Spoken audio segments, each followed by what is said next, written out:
it's really, the focus up till now in the way we have thought about it. And it was interesting, Tara actually made the slide of including Brazil as one of the subnational data sets that we originally really wanted to have subnational data sets in places like Brazil or Russia.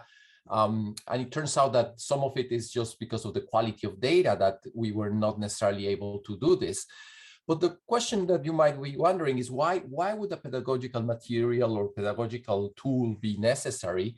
And at least in the case of Latin America, the way I see a lot of the discussions going around is that people know a lot about their cases, similar to the thing Miriam said earlier when she talked about, we all experienced the pandemic from our, home countries or in the places where we're located.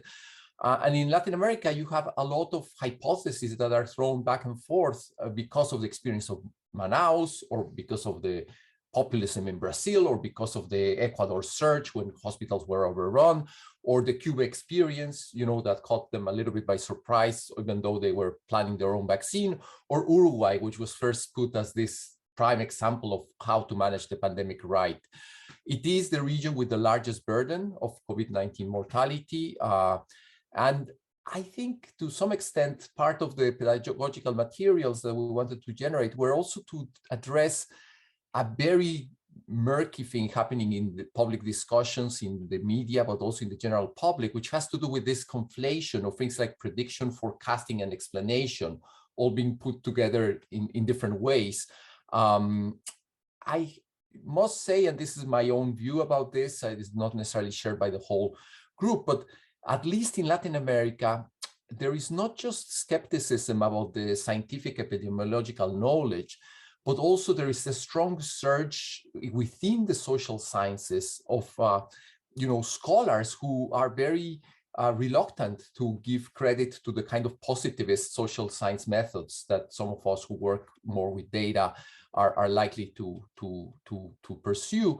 And the ecosystem of universities in Latin America is relatively precarious, and even more precarious right now with the way that budgets have been cut in many universities in Brazil, in Mexico, throughout the region. So how can we get some learning tools that might actually support those universities? And also some sense of, the ideological rift, the kind of polarizations we see in Europe or in the United States also exist in Latin America. To give you just a little bit of a sense, it's not that I want to stop on more, additional data at this level, but I do think that one of the reasons why people are very skeptical is also because they even question the nature of the data itself. And we had that, I think, in the various presentations we had at the beginning. But let me just give you a sense in the case I know best, which is Mexico. Registered deaths of COVID, this graph on the left is a graph I've been working and updating throughout the pandemic, but it puts deaths according to deciles of income levels of the municipalities where deaths have occurred. So this is kind of a distributional graph. And this is done usually with health data. You can see kind of the deciles of where deaths are occurring.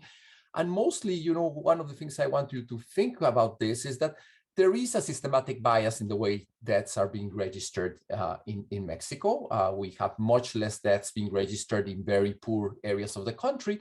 And that has to do with the kinds of distributional issues, inequalities that we discussed at the very beginning. We also know that the excess mortality in Mexico, the data is actually quite good in order to know something about excess mortality. That's the graph on the right. And Mexico officially has 300,000 COVID deaths up till now, but the excess mortality is about 624. So we're really talking about huge, huge differences in the way, we are registering death and this creates a lot of suspicion about what social scientists might want to do with this data. The other thing I want to highlight is this is the kind of things that have become very sophisticated. So people are very good at creating visualizations of different kinds about the data we have, either over the territory, this kind of territorial landscapes, or over time, this kind of pandemic curves. We have a lot of dashboards being generated almost in every country in Latin America that show whatever available data there is. But that doesn't really help us to think a lot about inference, about questions of explanation. So that's why we at least I think that it's very important to empower people with some pedagogical materials that might allow them to go beyond this kind of visualizations. If you think about the kind of work that Alex presented us, the problem with a lot of what's going on is, and I'm not trying to be critical of the paper that you produce, but, this is the kind of list of what hypotheses are out there, 160 countries, so the N of 160, in a way, you are kind of underpowered to be able to try to assess some of these hypotheses with so many variables chasing too few cases. But one of the opportunities is how could we move into subnational levels, even into municipal levels, as we think about some of the critical tests that we might want to do with this kind of hypothesis. The kind of lessons plans, and this is more or less where I'm going to finish. I don't want to take a lot of time, but the kind of lessons plans we are creating go in two directions. One is about teaching social science approaches to account for COVID-19 mortality.